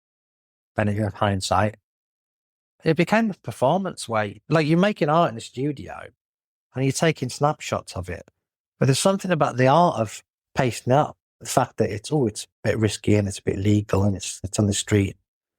People get infuriated, going, "Oh, you've vandalising something." It's actually not. I'm sticking a sheet of paper over a sheet of paper that already exists on a building. So I'm just... But if you got a jet washer on it, you'd probably peel it off anyway, wouldn't you? Yeah. But anyhow, so it's just weird that it's still intact. But now that we've said it, somebody probably tag it over just to say that they've destroyed it. Yeah, quite possibly. Yeah. So anyhow, we made that. And it's the first time I'd made something that without type on it. I was like, whoa, it's like I made an image. I don't really work photographically. I should make some more of these because there's lots of cunts out there. So come on then, what was the list of people that you added to the list? Well, like Trump's obvious, isn't it? It's really weird. I didn't start with Trump. I worked my way up to him. I found this war reenactment site about authentic costume. So it does GI soldiers, British soldiers. And clearly SS. Or... It's weird, isn't it? I don't think people who worked in the trenches or foot soldiers necessarily knew what they were doing. It wasn't until they discovered Auschwitz years later that they knew the horrors of what was going on. So the German soldiers thought they were fighting for their country and doing the right thing. Well, I go back to this. Have you seen Jojo Rabbit, the film? Yeah. And until I saw that, in my brain, I couldn't even think that the Nazi youth, the Germans, thought they were the good guys. Yeah. It's that Mitchell and Webb sketch, isn't it? With the skulls on the helmets. Yeah, are we the bad guy? Are we the bad guys? Yeah, it's great. And so, yeah, I found these images, authentic images of proper working people who were serving their country in their military uniform. And I took Farage's face and it just literally dropped. It took me 10 minutes to... The perfect fit you found. Do the retouch. And I think it was part of the Desert Corps. It was a Desert Corps image of one of the soldiers with Farage's face on it. It just clicked. It just fell into place. But it looked weirdly camp and weirdly funny, like a carry-on movie, like a Dad's Army sketch. There was this real kind of a subtle hint of humour in it that you don't comedy, yeah. You don't expect from looking at images of evil Nazis. And then I did Vance, and the Vance one just clicked. That's the J.D. Vance, the vice president, right? Yeah. Yeah. And at this stage, I also thought about parodying my own work from the 90s. I thought about revisiting Trainspotting and calling it Cunt Stopping was the original idea. So sorry, to mimic the original Trainspotting poster with their own individual characters sort of thing? Yeah. So who did we have? We had Farage, Vance. We had Farage, Vance, Trump. Musk, Trump, Netanyahu and Putin. Right. All white evil men. But could fit the Trainspotting posters quite nicely, right? Yeah. So I'd done all 6 of them. So I was trying to design posters with captions on them, like the Trainspotting characters I'd had. It just didn't work. I was like, you're moving things around on screen, trying to get them to fit and trying to find a solution. So if in doubt, reverse it out, start again, so back to a blank canvas and do it. And you build it back up. And I just took the type off to just move it around. I was like, whoa, it doesn't need any type on it. It's like the message is so strong. Yeah, the visuals. Just, people get it. If it ain't broken, don't fix it. The Musk image didn't have any type on it. We posted it and it just went insane. We literally stopped the street in Brick Lane. And it was sorry, you fly posted it first everywhere before you released it on social media or anything like that? Or? I did a couple of teaser images and we spent ages trying to Trump was really hard to get it to work. It just didn't work. So I'd spent a long time touching Trump because he was the most important one. You spent a long time touching Trump. I never thought I'd hear you say that, mate, but crossed over into Jeffrey Epstein territory. We do want this podcast to go out there. So if anyone's listening to all our keywords that we're saying, please don't judge us. We're both blocked from traveling to America. I think so, yeah.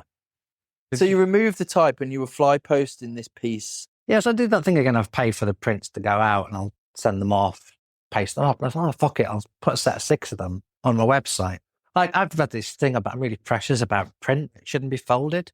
I collect movie posters and the old 70s movie posters used to get sent out in envelopes, folded. So all folded, yeah. So I was like, I'd ordered these posters that come folded flat. I was like, nobody's going to want to buy these because you wouldn't buy a piece of art that was folded.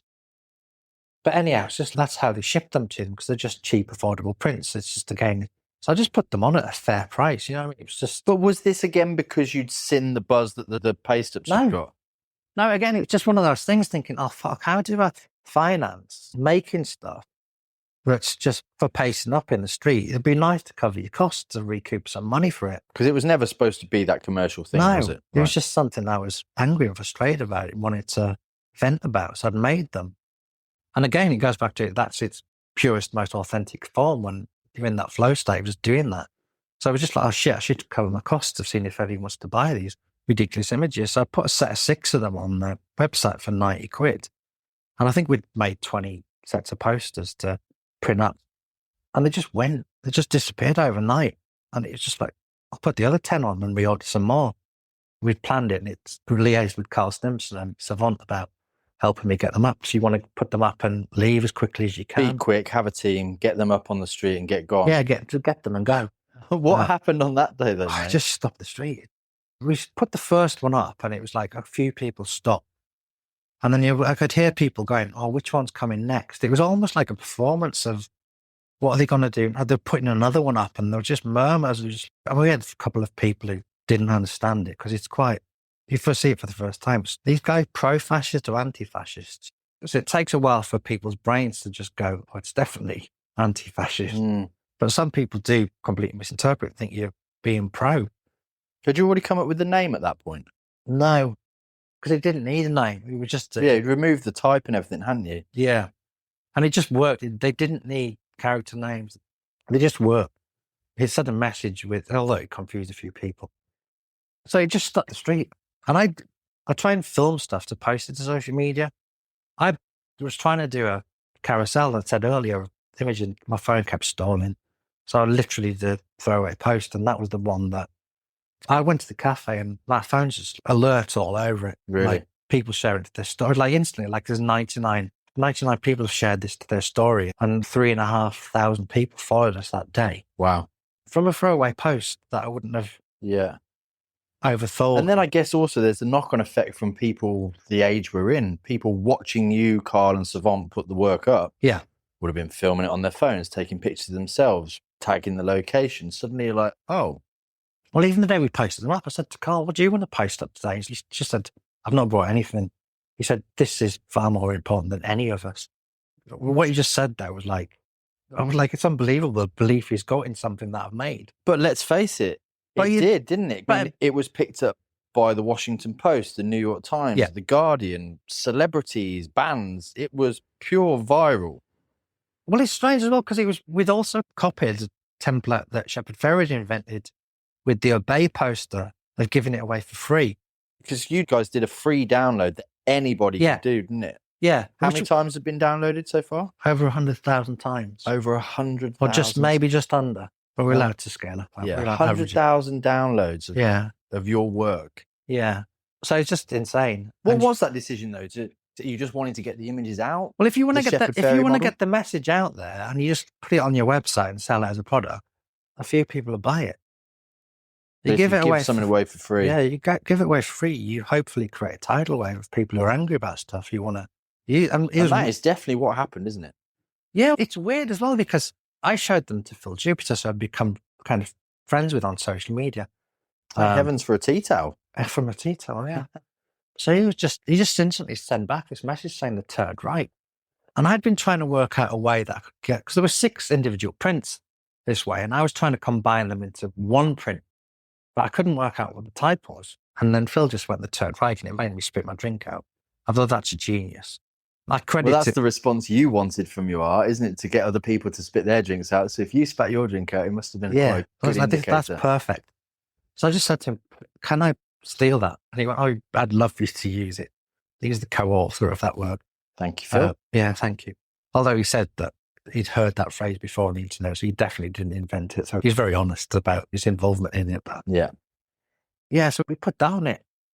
On stories, you can put type on things. So I'd done a throwaway layout of the 6 posters, which we were selling on the website, and just put some type on it. And that story just got insane amount of response. I was just like, oh, fuck, maybe this is a commercial thing.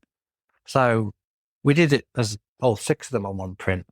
And I went to deliver some artwork to Atom Gallery to Mark and Richard, who we've worked with for years now. And because I was a graphic designer and I was solving other people's problems, and now I'm an artist, I have this real trigger that I don't like being told what to do or where to go with my stuff, because I'm not making it for you. I'm making it for my own mental health. And To that keep- seems to have been the stuff that's worked. When you make the stuff that you find funny that you just want to make and put out there, that's the stuff that's been the... Other people get it because they're angry about it and frustrated about it too. So cross-pollinates or whatever. So we're saying to Richard, I'm getting fed up with the internet shouting at me, social media shouting at me, telling him to make this into a T-shirt. I'll make whatever the fuck I want to make. Digging your heels in. Yeah, just being ignorant and belligerent and whatever. And Richard went, Blam, you fucking idiot. You've created a monster. Just make some T-shirts for fuck's sake. You never know when that wave's going to crash, do you? No. Yeah, and that was another thing. He said it'll be over someday soon. You won't be able to capitalise on it. So I was just, and that was the other thing. I was like, I don't want to make money out selling fucking T-shirts of these monsters. You know But what I like mean? you say, you have got to, as an artist, a creative, got to survive. Yeah. You're not going to be begrudged that. I didn't think that anybody would want to fucking wear it as a T-shirt either. You know what I mean? It's like, why would you want an image of walking around with T-shirts of these monsters on your chest? But it doesn't cost anything to do. So I left and I uploaded it onto Printful, which is the on-demand T-shirt manufacturers we use. Texted Richard going, fucking hell, good advice, mate. We've sold 100. This is 24 hours later. It just went woo. There's a really lovely thing in there. There's a Rick Rubin book. Is it called The Way of Seeing? No. Yeah, something like that. Yeah. I should know that because I've read it twice. Well, it's strange because I bought it for Jack because I'd just seen loads of snippets for it and stuff. And then we'd lost the book. So I bought it for him again for him to go traveling with. And he didn't take it with him. And I really struggle with reading now. So I listened to loads of audiobooks. So I bought it again on audio so I can listen to it when I'm driving around, delivering stuff. And there's this really lovely section where it says about when you're making art, if during the process of making it, you start to think about how can I make money from this? You should just stop. You should stop making the piece because you've contaminated the piece. And it's again just that thing. Sometimes you turn the radio on with the Sarah Pascoe message about sarcasm. It's just like you go, oh, fuck, that's really... The good shit sticks. Yeah. That's what I call it. It's like when you hear something, you're like, oh my God, that was a 4-hour podcast, but I remember this one quote and that's the important thing that I need to take away. It's just been, I hadn't thought about making it as a print. I just, something that made us frustrate me and wanted to make it as a in flow state. So it just went off and then somebody... No, I know you're not a capitalist, but didn't you make the previous year's takings in the space of a week or something? Yeah, so we didn't take much in 2024 via our shop. We'd made more through galleries. But that single week, we took our entire takings from the previous show in that. Wow. I think it was 6 days or something. I was Really? like, yeah. And it was just... That's something you have to take seriously as well, isn't it? Yeah, and it's weird as well because you're always trying to make something that takes off. And it takes off and you go, oh, fuck. But this brings me to perhaps my next point, mate, is do you then feel like obligation to continue to create that sort of work because that's what's sold, that's what you've done well, you know? No, because it goes back to the Rick Rubin thing that you can't be, as soon as you try to, if you try to emulate that again, it won't work. But what I'm saying is, like you say, you're riding this wave and it'd be very easy for you to just pitch on that wave and go, how do we push this? How do we milk the most out of it? That sounds really horrible. Yeah, it does. How It do does. we You know, milk the most out? And I know that's not what I try and mean, but like you say, as an artist, we've got to survive. I was listening to, I can't remember, I was listening to you last night. It was a thing about the Ramones about them making money. And by this stage, fucking hate each other and they hate working with each other because one of them just wants to make money out of it.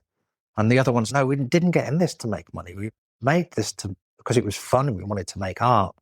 And that should always be a driving point. Yeah.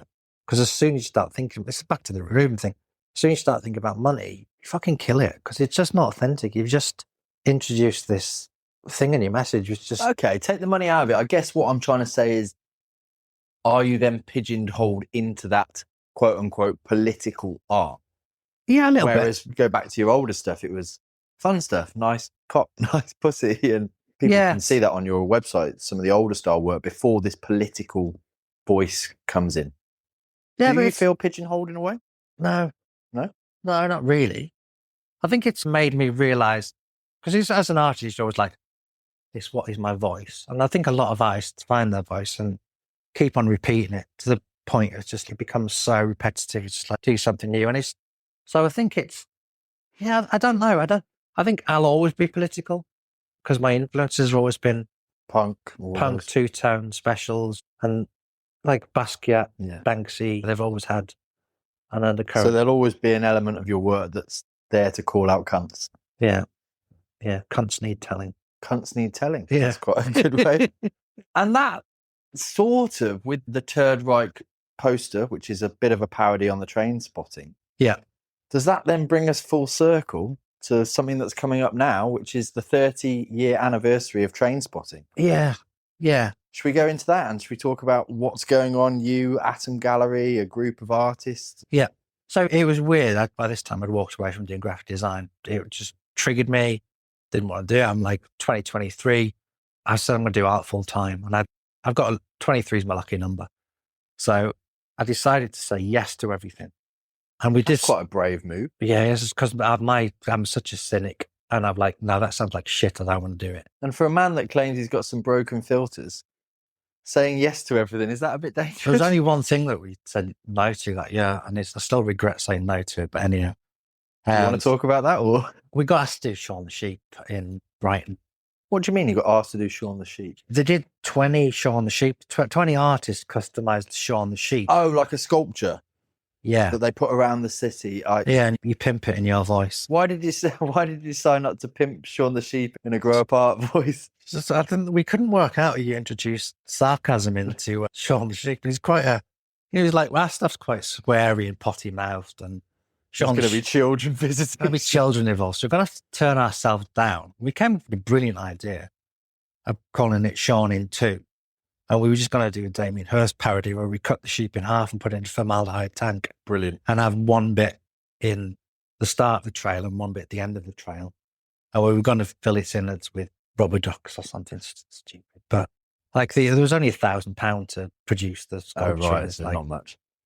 We couldn't have done it for the thing. But anyhow. So that was the thing you said no to. Everything else you were saying yes to. It's just funny, isn't it? To talk about the one thing you said no to rather than all the amazing things you did. Yeah, of course. Because there was some stuff like we did Urban Art Fair in Brixton. I'll come back to your question in a minute because I've completely deviated from what you asked. That's all right. We did Urban Art Fair in Brixton because another artist said, do this. And I went, that sounds properly shit. Because it's on the pavement in the street. You got railings and you put battens on it and you put a screw in and you hang your artwork off it. And I was just like, nah, that's not going to work. But somebody said it's amazing and we trust them, so we'll give it a go. And it was amazing. It's one of the best art fairs that we do. We'll go back. And it is an amazing event. All the people at Brixton come out and we've always done really well there. And it's fun, which is always have fun is a nice thing to do. Yeah. So I'd said yes to everything. We'd started doing it full time and it'd been fantastic. By this point, I was like, I don't want to do graphic design anymore. It massively puts me in a black mood. So I'm just not going to solve other people's problems anymore. And I got an email from the Criterion Collection, who were a company in New York who released DVDs, prestige format DVDs, like limited edition re-releases, but really nicely packaged and really high-end art films. Okay. A really beautiful email, which you don't get in design anymore. They put their cards on the table saying, we want you to redesign Trainspotting to re-release it as a 4K Blu-ray edition. And here's the budget, which is the pit that design clients don't do anymore. They just usually go, oh, we'd like you to do it. We've got no budget. They put the cards on the table and said exactly what they wanted to spend on it. I was like, yeah, okay, that's okay money. So I said, can we do a little meeting and discussion about it? And I said, can I involve Lorenzo? And I said, there's loads of really good photography that Lorenzo, because we've only used 5 photographs and there's tons of great photographs we can explore. And I'm still friends with Lorenzo. We can ask him if he can contribute. And the initial meeting with them was just like, if we just release it and repackage it exactly how it was 29 years ago, everybody's got it. So why will they buy it? And I've moved on from what I was making 30 years ago. So can we twist it and spin it and do it in the right language and the DNA of the film? And they went, yeah, 100%. So we got permission to special packaging, special print, use Lorenzo's image, a decent budget. So it was my swan song to design. It was and I almost said to them, I don't want to do it because I don't want to open that kind of worms and Pandora's box and my brain being fried by doing design. But I also didn't want somebody else to do it and fuck it up. And I just thought, what a really nice thing to do as the last piece of design that I ever do. And it just went really well. It was really nice to do and visit and to twist it and respin it. And from doing it, Lorenzo said, we should do something next year for the 30th anniversary. it took me 4 months to agree to do it because I just didn't want to do it. It's that mantra of don't look behind you, you're not going that It's way. gone, yeah. Yeah. So it's in the past. I'm making the Third Reich stuff, and it's like, so I'm surfing this really amazing wave now. I don't want to get off this wave and stop having fun and enjoying this. What made you decide to jump off the wave? Because my brain just percolates and thinks about stuff all of the time from overthinking. How do you do it? Because it is something that would be nice to revisit, but it's just, I don't want it to be a reheated dinner in the microwave of something that, But yeah, it is so iconic, isn't it? So like you say, you don't want to let someone else get their hands on it and fuck it up. Yeah. And I was at a meeting with Dave Bonagwidi about something. Uncle Dave again. Uncle Dave again. It's just, you're working with the wrong people. And blah, blah. I was like, yeah, you're right. And I was like, I'd proper burnout as well from doing this thing. Sorry, burnout from doing the Third Reich? No, burnout from doing a previous an job. art fair, which had just hadn't worked out. And yeah, we'll leave that one. Yeah, chasing capitalism, which is... Sounds triggering. Yeah, it was. So anyway, he said, no, you're right. I said, just do it yourself, bang your own drum. Don't bang their drum. Because you're just making money for them and you're losing money from doing it, blah, blah, blah. So anyway, at the end of the meeting, I just said, do you think I should do something with Trainspotting? Because I don't want to look back at something. And he went, nobody would have that in their arsenal, their archive, and not celebrate it. He said, you're a moron for not wanting to do something about it. Again, is that just the fact that you were always too close to it and it hasn't got that? Well, I think I got stuck from after doing it. The fact that I'm now the big I am. I've made this amazing poster. You just get stuck celebrating something you made, and the stuff that you're making, just you have to forget about it. Yeah. And I always try and outdo myself. How can I make something better than I've ever made it? Which is an impossible thing to do, but at least it pushes your standard up there. And it was like the Third Reich stuff. It was the same thing. Like, we put it up in the street. How do we do something bigger with it? Well, we'll make more of them. And we've gone from doing masculinity to doing 6 of them. And then it was like, how do we make a joke? Oh, let's project it onto the moon. That would be quite cool. And then once I've done that, I'll stop. But my thing was getting it up as a billboard. I wanted to get it up as a billboard. So we had help from people who acquired a site for us. So we put that up, and I was like, okay, I feel like we've surfed that wave now. I don't think I can go, unless I project it onto the moon, I can't go any bigger than that. And it was just like, what do I do next? This Trainspotting thing's still hanging around. And Dave's positivity, I thought, I should do it. But what I should do is not revisit it. I should just imagine that poster didn't happen. And somebody had been given the brief for the book, the soundtrack, the film, the hobby, the cultural period of the 90s. Yeah. And just give it to 30 artists who are friends, and also artists who work you admire and respect, but you don't know them, but you'd like to work with them. Back to the Blanca thing of curating something, and also working with a gallery who you trust, Atom, who are amazing. So I spoke to Lorenzo about it and said, I don't want to do it as a retrospective.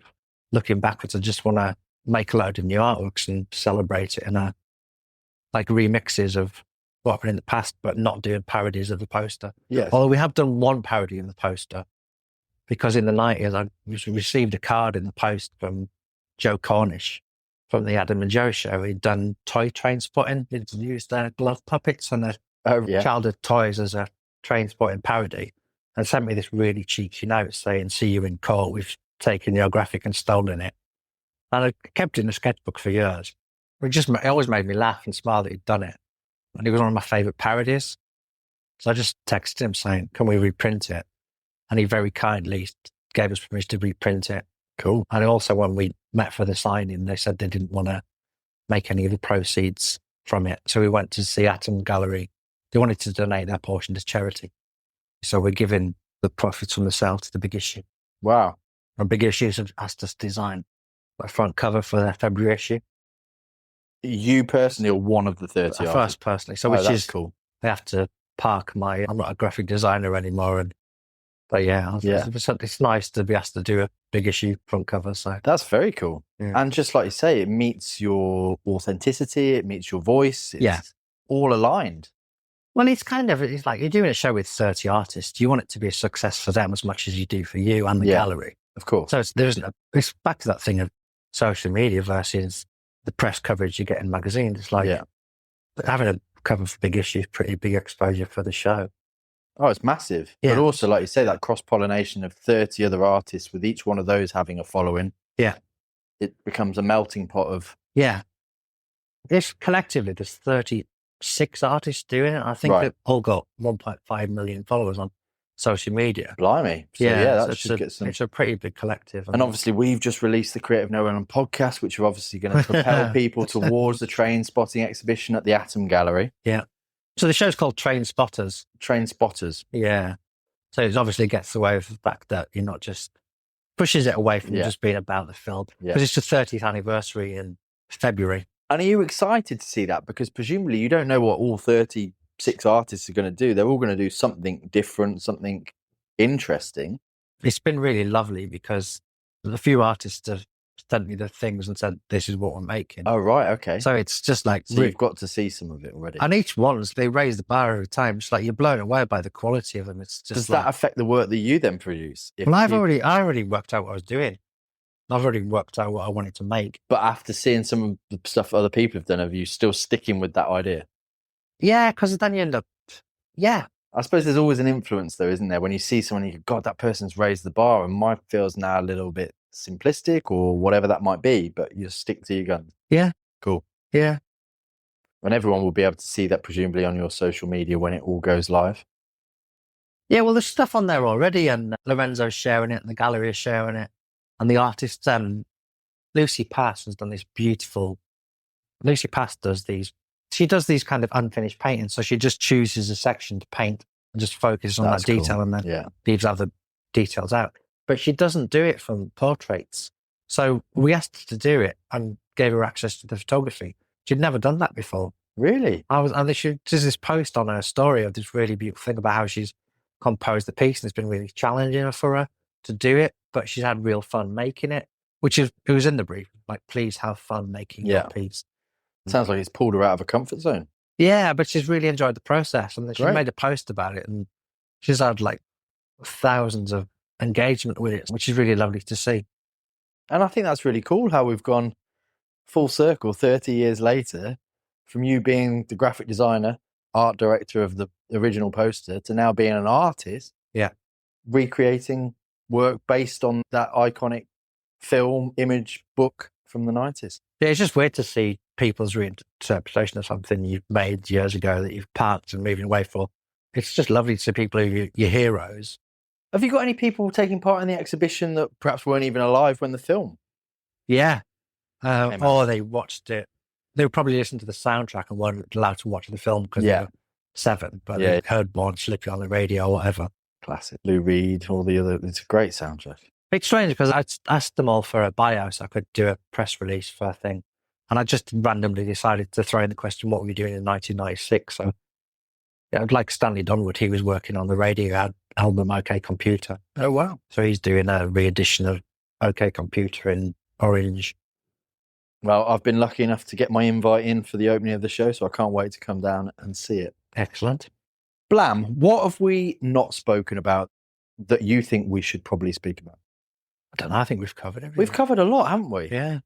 Apart from the Trainspotting stuff, what's next for you? Are you a planner? Have you got ideas moving forward? Or are you just, again, you riding the wave of life and seeing what ideas generate? Yes, I've been working on other stuff, but when you create a show with 30 other artists, you kind of want it to be a success.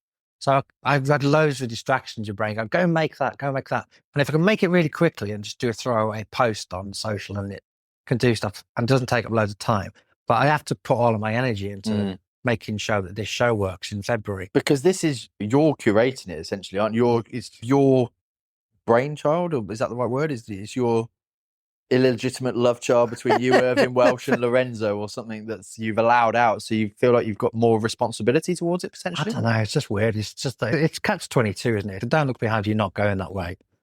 But once you've said you're doing it, you have to give it 110%. Yeah, exactly. Or 11 billion%. Yeah. So it's just... and I think, as you said, it's probably got different connotations for you, but to go full circle from that 30 years later, I think it's a... Yeah, but I'm really happy that I've done it, because it does fit the mantra of don't look behind you, you're not going that way, because 37 people have just reimagined it and done something completely different and not followed the brand guidelines.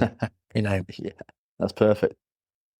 Well, Blam, we do have a closing tradition on the Creative Noah Land podcast where we ask the guest on the podcast to give us some sort of quote that resonates with you, but also someone in your world, your network that you think could be an interesting guest to come on a future episode of the Creative Noah Land. So I'll hand that one over to you. You can do it in any order you like, mate. So I think the single advice or message that I've learned in the last year is make art like no one's watching. And it's just don't overthink. Just try and get into some state where you're just making it because it's something that makes you happy. People who listen to the podcast will know that we've spoken about that idea before. Yeah. And how that's something that's really resonating with me at the moment as well, is make the art that no one sees, because that's where you find the patterns, the ideas, the things that work for you, the voice, that artistic voice that you were talking about. Yeah, well, it's like, it's that thing of you're not solving other people's problems. You're not trying to work out a solution for a client's problem.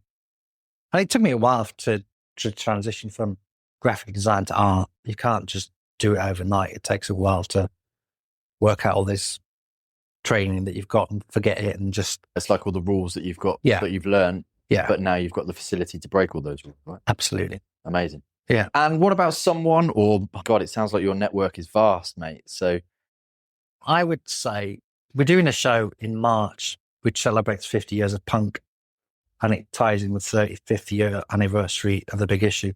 And it's with Camden Open Air Gallery. And it's curated by Lucy Bryant's House of Lucy, who does these brilliant ceramic figurine.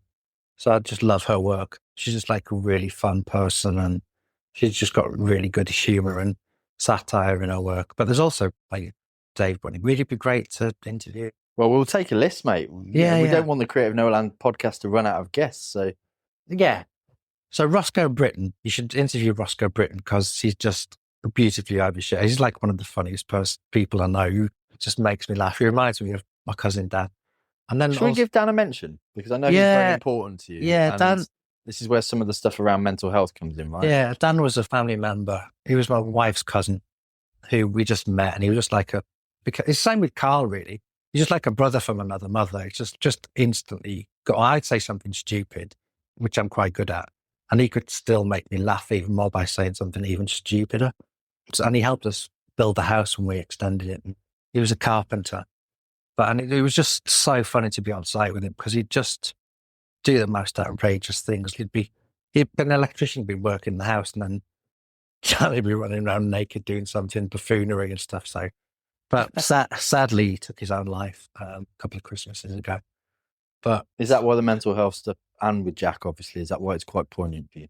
Yeah, because it's like when I was growing up, we just didn't talk about it. I watched the thing about Kathy Burke about things saying we didn't know what empathy was when we were growing up. And it's just, there's so much problems now with mental health and Jack going through it. So it was horrible when we got the message that Dan had taken his own life. But, so yeah, it's a lot of the stuff we do now, like Dan would have loved the Third Reich stuff. He would have just, because we were always sitting watching television slagging off Boris Johnson, and he was a socialist. Similar sense of humour. Well, he's from Wales, and his father's like a Plaid Cymru councillor, so he's got very good working class roots. I just thought it was important because we spoke previously to recording about Dan and the importance of him to you and to Jack. So I just wanted to make sure that you got him a mention. I don't want to. Yeah.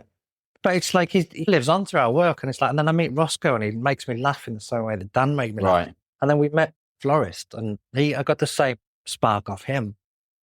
So Florist is another artist. Wow, so we've got 3 amazing suggestions. Yeah, but also as well, I worked with Jack, and Jack's now independently. He's not like he's starting his career as an artist. He's trying to find his footing with galleries and stuff. So I think it'd be interesting to interview. I think it'd be interesting to interview somebody who runs a gallery and curates a gallery, not just the artist. Yeah, I think that would be interesting. You know what I mean?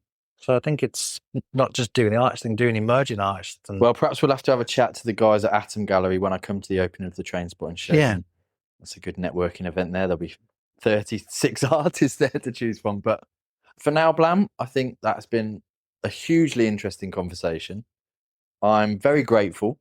No, thank you. And again, got to meet someone that created some really iconic imagery of my youth that was, I don't know what to say. It's just ink on paper. Get Yeah. over yourself. I know. But your story from going from graphic designer to now artist is really interesting. So thank you again for coming on the podcast, mate. Really appreciate it. No, thank you.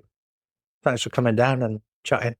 Thanks for having me, mate, in your beautiful home that we should say is, not that anyone's going to get to come in here and I'm not going to show anyone, but oh my God, your house is incredible with so much amazing artwork that's got every bit of a story from it, which is, again, what I said to you. I hate going in people's houses and they've got IKEA artwork or stuff Well, it's like that. funny, we were Drives me talking mad. about that the other day about the kind of the beige IKEA thing.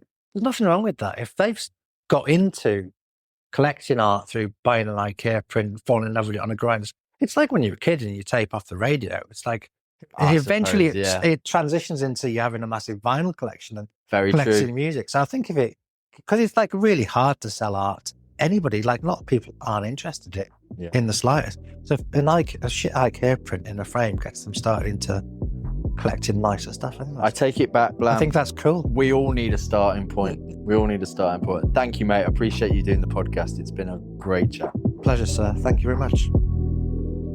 Thanks for listening to the Creative Noahland podcast. If you found anything in this episode useful or inspiring, please consider subscribing or sharing it with a friend. You can also help the podcast by clicking the support the show link in the show notes or by grabbing yourself something from the Creative Noahland shop.